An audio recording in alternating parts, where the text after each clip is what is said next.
Olá, alunos do nono ano, tudo bem com vocês? Meu nome é Denilson Castro, eu sou graduando em História na UESP, a Universidade Estadual do Piauí, e na aula de hoje nós vamos falar sobre a pós-abolição da escravatura no Brasil e os mecanismos culturais de resistência negra.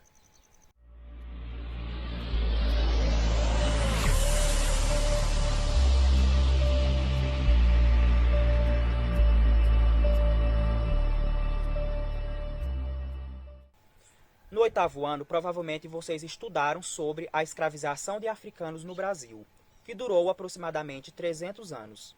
Antes de falar sobre o fim dessa escravidão, vamos relembrar um pouco sobre como foi que ela aconteceu.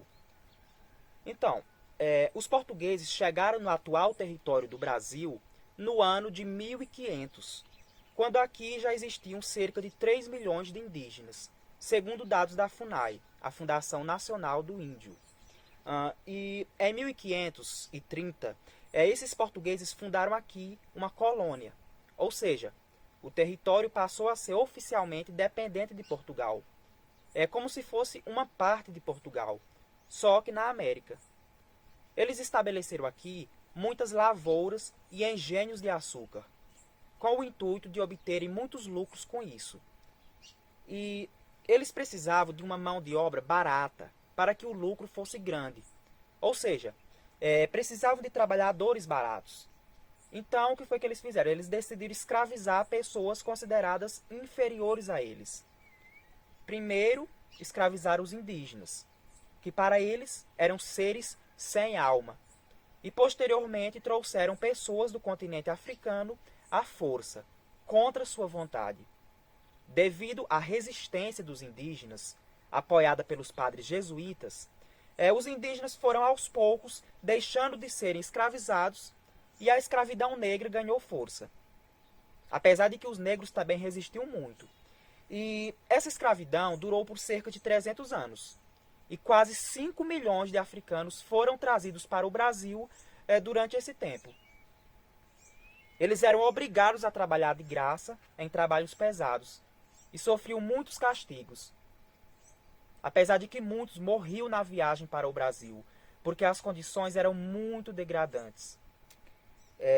Se vocês quiserem se aprofundar um pouco mais nessa história, vocês podem assistir o outro vídeo que eu postei nesse mesmo canal aqui, que foi para a turma do oitavo ano, onde eu dou mais detalhes sobre esse período. O século XIX durou de 1801 até 1900. E o que foi que aconteceu nesse período?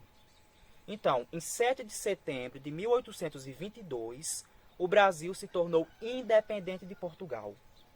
Dom Pedro I se tornou imperador do Brasil. Ou seja, o Brasil agora tinha uma nova forma de governo e não era mais uma extensão portuguesa na América. Após o reinado de Dom Pedro I, quem reinou foi o seu filho, Dom Pedro II. O reinado era passado de pai para filho. E a família que governava era a Orleans e Bragança, descendente do rei de Portugal. Então, o período imperial durou até 1889. Em 15 de novembro de 1889, foi declarada a proclamação da República. Então, não iria mais existir imperadores no Brasil. O povo é quem teria o direito de escolher seus representantes, que seriam trocados constantemente. E o poder de governo não poderia mais durar toda a vida, e nem ser passado de pai para filho. Então, um ano antes disso, em 1888, a escravidão tinha sido oficialmente abolida. A escravidão não chegou ao fim por motivos humanitários. Ou seja, não foi porque de repente todos começaram a sentir pena dos escravizados e decidiram libertá-los. Os motivos foram econômicos.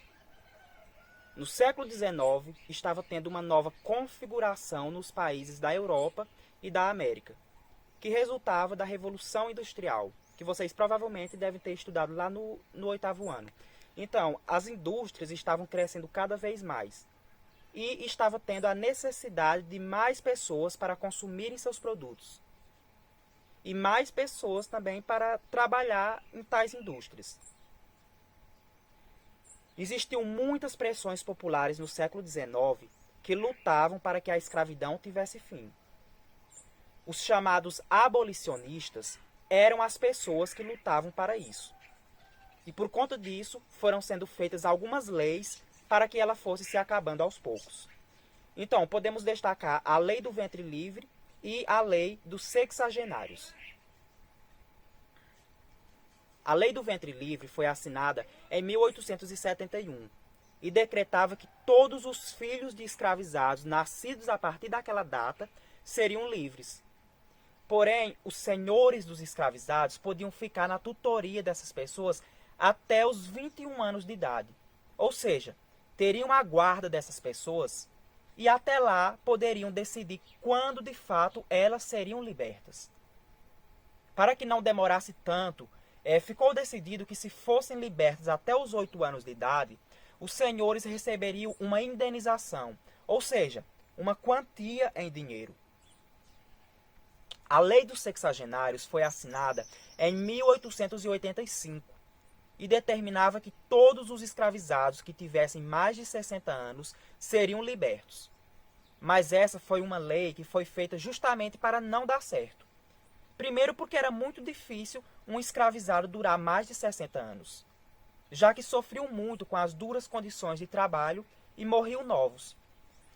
E depois porque era determinado que os escravizados beneficiados com a lei só poderiam mudar de cidade após 5 anos e deveriam trabalhar durante 3 anos para seus senhores, para indenizá-los. A indenização era alta, porque era considerado que os escravizados valiam muito caro, sendo que se eles fossem ser vendidos, seriam vendidos barato, porque eles não tinham mais muitas condições de trabalhar. Então, a resistência à escravidão continuou crescendo. E em 13 de maio de 1888 foi assinada a Lei Áurea pela princesa Isabel, filha de Dom Pedro II. A lei decretou que todos os escravizados fossem libertos imediatamente e de forma definitiva. E com isso, cerca de 700 mil escravizados que existiam naquela época ganharam a liberdade. E será que a história chegou a um fim? Será que todos foram felizes para sempre a partir daí? Não. Olha, como será que ficou a vida dos ex-escravizados após a abolição?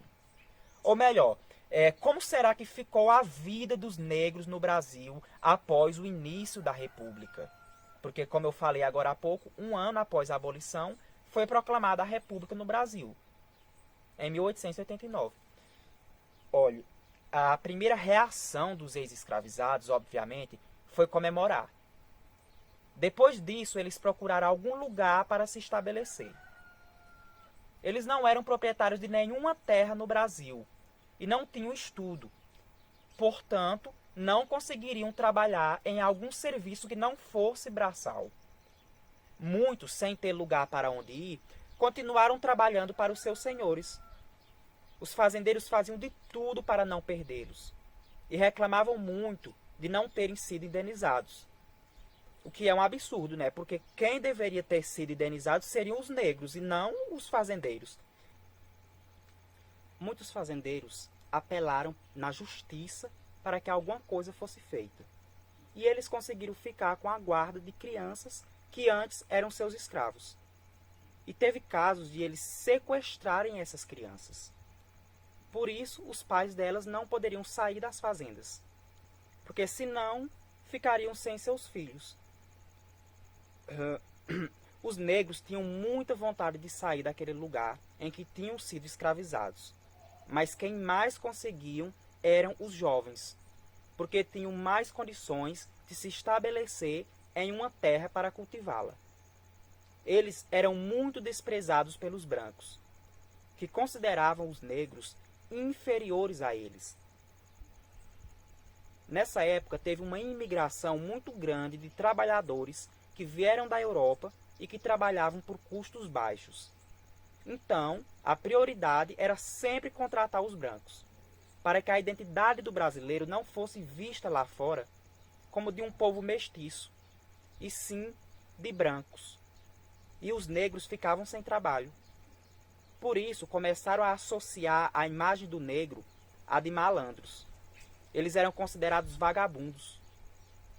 O historiador Luiz Edmundo, que viveu naquela época, escreveu o seguinte sobre o cotidiano das ruas do Rio de Janeiro no início da República. Por elas vivem mendigos, os autênticos, quando não se vão instalar pelas hospedarias da Rua da Misericórdia. Capoeiras, malandros, vagabundos de toda sorte, mulheres sem arrimo de parentes, velhos que já não podem mais trabalhar, crianças, enjeitados em meio a gente válida, porém, o que é pior, sem ajuda de trabalho, verdadeiros desprezados da sorte, esquecidos de Deus. No morro, os sem trabalho surgem a cada canto. Nessa última parte, ele está se referindo ao surgimento das favelas. Muitos negros, sem ter alguma perspectiva de trabalho e nem terra, foram se estabelecer nos morros e deram início a algumas comunidades bem precárias, sem nenhuma infraestrutura e apoio governamental.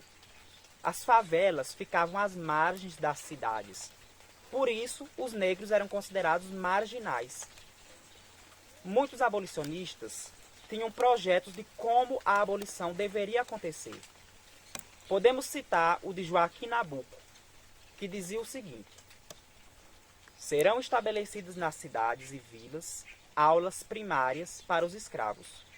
Os senhores de fazendas e engenhos são obrigados a mandar ensinar a ler, escrever e os princípios de moralidade aos escravos. O projeto de Joaquim Nabuco foi rejeitado pela Câmara dos Deputados. A abolição da escravidão não aconteceu porque alguém tivesse pena dos negros. Essa história de que a princesa Isabel foi uma heroína porque libertou os escravizados é muito mal contada. Ninguém deu apoio aos ex-escravizados. O governo não inseriu os negros na escola e nem forneceu terras a eles. Além de os negros ficarem vivendo em condições sociais bem precárias, eles continuavam sendo considerados inferiores aos brancos. Até mesmo as manifestações culturais dos negros eram marginalizadas. Os brancos tinham direito a ter sua religião, suas danças, suas festas, tradições. Os negros não. Tudo o que eles faziam era considerado errado. As religiões eram consideradas coisas do demônio. As danças eram criminalizadas. Certamente você já ouviu falar na capoeira.